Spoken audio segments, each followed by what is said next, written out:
धाकड़ खबर, बेखौफजुमा बेबाक अंदाज।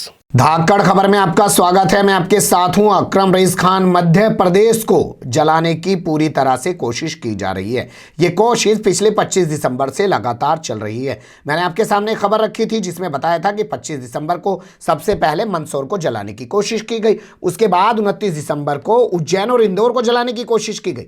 लेकिन ये सिलसिला वहीं नहीं रुक रहा है। ये सिलसिला आगे बढ़ता हुआ खंडवा पहुंच गया, राजगढ़ पहुंच गया है।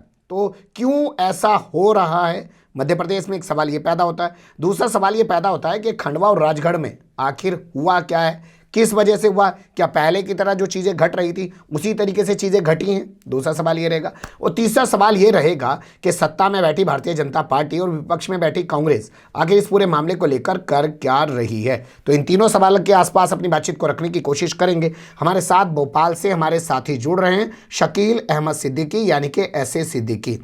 कैसे हैं सिद्दीकी साहब? और ठीक सर, बढ़िया, फर्स्ट क्लास। आप ठीक हैं? बढ़िया। हमारे यहाँ दिल्ली में खूब बारिश हुई है 3 दिनों तक। आपके यहाँ भोपाल में कैसा रहा मौसम? हमारे वहाँ मौसम तो जो है वो बारिश का बना रहा, लेकिन बारिश हल्की फुल्की हुई। मौसम तो ठीक है और नॉर्मल मौसम है, ना ज्यादा सर्दी है ना ज्यादा गर्मी है। लेकिन राजनीतिक मौसम आपके यहाँ का बड़ा गरमाया हुआ है, क्योंकि कुछ हिंदुत्ववादी ताकतें जो हैं वो वहाँ शायद दंगा बवाल कराने की फिराक में हैं। क्या ताज़ा खबरें हैं आपके पास? हमारे पास ये 4 जनवरी को खंडवा में हाईवे पर एक होटल पर पथराव किया गया और पथराव करने की वजह ये बताई गई कि वहां पर राम जन्मभूमि को लेकर चंदे के निर्माण के लिए लोग वहां पर निकले थे और वहां पर पोस्टर लगाया था। तो कुछ लोगों ने पोस्टर फाड़ दिए। ये खबरें आ रही, वहां के स्थानीय लोगों से बात हुई तो बता रहे थे कि यहाँ पर पोस्टर लगे हुए थे और उन पोस्टर को कुछ लोगों ने फाड़ दिया या जोश पर कुछ डाल दिया। तो इसको लेकर उन लोगों ने जो है हंगामा किया। बहुत सारे जो है हिंदू संप्रदाय के लोग जमा हो गए और होटल में पथराव किया। हालांकि बाद में प्रशासन ने, पुलिस ने उस पर काबू पा लिया और वहां से लोगों को हटाया, लेकिन उसके खिलाफ वहां पर कोई कार्रवाई नहीं की गई। पथराव करने वालों के खिलाफ कोई एफआईआर दर्ज नहीं हुई, कोई एक्शन नहीं लिया गया? एफआईआर तो दर्ज की गई, लेकिन अभी तक किसी की गिरफ्तारी नहीं हुई है सर। ये होटल क्या किसी मुस्लिम का है? किसी मुस्लिम का नहीं है, इस बात की तो अभी तहकीक नहीं हो पाई है, लेकिन ये है कि नुकसान काफी हो गया होटल वाले का। तो ये तो बताया आपने खंडवा का हाल, लेकिन राजगढ़ में क्या हुआ है वो भी थोड़ा बताइए। राजगढ़ के अंदर जो जीरापुर जगह है, गांव है, वहां पर जो है प्रशासन ने वहां पर अनुमति दे दी उन लोगों को जिन लोगों ने पूरे मध्य प्रदेश का माहौल बिगाड़ रखा है। उन लोगों को अनुमति दे दी और वो जाकर जीरापुर के अंदर मस्जिद के सामने नारेबाजी कर रहे थे और जो है अपने झंडे को फहराकर, और उनके हाथों में यहाँ तक बताया गया कि लोगों ने बताया कि उनके हाथ में जो है धारदार हथियार भी थे और वो नारेबाजी कर रहे थे मस्जिद के सामने। जब वहाँ के लोगों ने अपने घर से निकलने की कोशिश की तो पुलिस की तरफ से ये कहा गया कि आप लोग अपने घर में रहें, ये जो कर रहे हैं इनको करने दिया जाए। तो इस तरह से जो है प्रशासन भी उनके साथ है।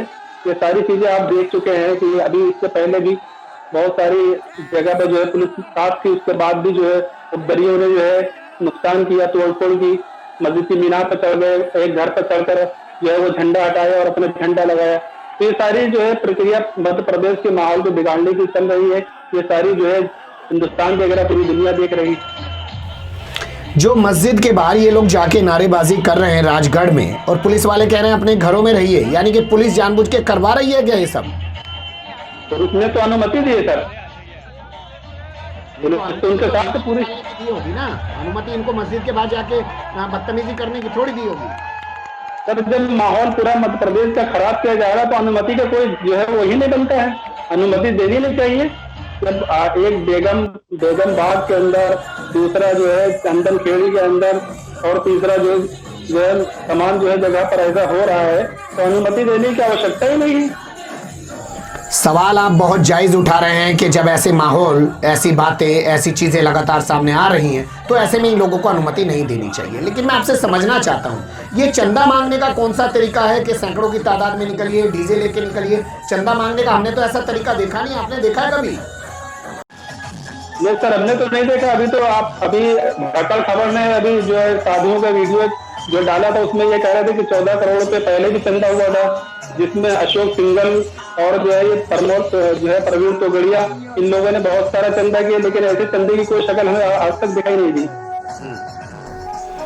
यानी कि पहले भी चंदा हुआ, लेकिन इस तरीके से जो चंदा किया जा रहा है, चंदा मांगा जा रहा है, ये बड़ा मुद्दा है। क्या ये किसान आंदोलन जो चल रहा है दिल्ली के बॉर्डर पे, उसके चलते दंगा फसाद कराने की कोशिश है ताकि उसको डिस्टर्ब कराया जा सके? हाँ सर, मेरी जो है और स्थानीय लोगों से बात हुई और भी पत्रकारों से बात हुई, तो उनका कहना यही है, ये जो है तमाम जो चीजें हो रही है मध्य प्रदेश के अंदर एक माहौल को खराब करने की, ताकि किसान आंदोलन को रोका जा सके और किसान आंदोलन इससे प्रभावित हो सके। तो इस तरह से जो है बहुत सारी चीजें जो चल रही हैं। हालांकि किसान जो है बड़े जोर और शोर के साथ अपने मुद्दे पर जमा हुआ है और और अपने लोगों को भी बुला रहे हैं, तो इसे माहौल खराब करके प्रदेश के अंदर, ताकि किसानों को जो है धर्म के नाम पर जो है वहां से हटाया जाएगा, उनको प्रदर्शन करने से रोका जा सके, इस तरह के प्रयास किए जा रहे हैं, ऐसा जो है मालूम हो रहा है। सत्ताधारी पार्टी तो पूरी तरह बेनकाब हो चुकी है, उसके चेहरे से एक तरीके से कहा जाए तो पूरा नकाब उतर चुका है, लेकिन उनको शर्म तो आ नहीं रही। जो विपक्ष में बैठी हुई कांग्रेस है, जो अभी तक सत्ता में थी कुछ महीने पहले तक, वो क्या कर रही है इन तमाम मामलों में?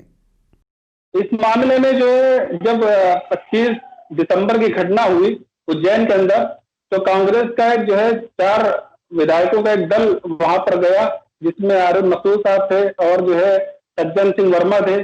इसके अलावा 2 और विधायक थे। वहां पर जाकर वहां के जो है पुलिस अधिकारियों से बातचीत की और उनको ज्ञापन सौंपा कि इस तरह की जो घटना बगैर अनुमति की हुई है, उसके बाद भी जो है एक तरफा कार्रवाई हुई। तो एक तरफा कार्रवाई न करके जो लोग उसमें शामिल हुए थे बगैर अनुमति के थे, उनको भी गिरफ्तार किया जाए।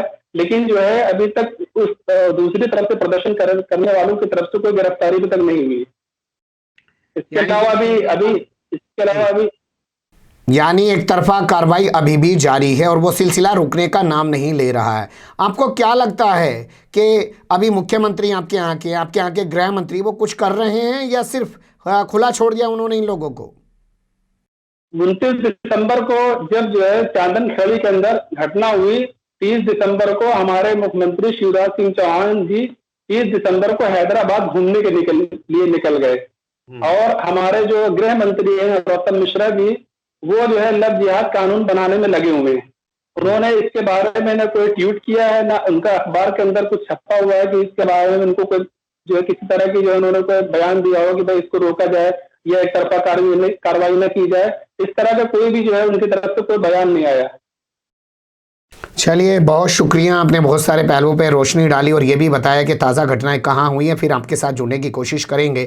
दुआ करते हैं ऊपर वाला सब ठीक करे और मध्य प्रदेश के जो हालात बिगाड़ने की कोशिशों में लोग लगे हुए हैं वो अपनी शरारतों में कामयाब ना हो पाए। आपने एक जगह कहा कि हिंदू संप्रदाय के लोग, ये हिंदू संप्रदाय के लोग नहीं हैं, ये हिंदुत्व के लोग हैं, RSS, बजरंग दल, विश्व हिंदू परिषद के लोग हैं जो सिर्फ एक नफरत पैदा करना चाहते हैं। वरना हिंदू संप्रदाय के लोग तो पूरे देश में हैं, वो भी देख रहे हैं तमाम चीज़ों को कि ये लोग किस तरीके से बवाल काट रहे हैं। क्योंकि 9 नवंबर को जब बाबरी मस्जिद का फैसला आया, अगले 10 नवंबर को अगले दिन पूरे देश में 12 वफात का जुलूस निकला। किसी मुसलमान ने एक लब तक नहीं खोला उस पूरे मामले को लेकर। यानी कि वो भी चाहते हैं कि जो चीज़ें ख़त्म हो गई वो अब ख़त्म होगी, आगे बढ़ा जाए। बने रहेगा धाकड़ खबर के साथ। फिर ऐसे ही किसी सुलगते हुए या उलझते मुद्दे लेकर हम आपके सामने होंगे। हाँ जी, फिलहाल अभी हमें दें इजाज़त।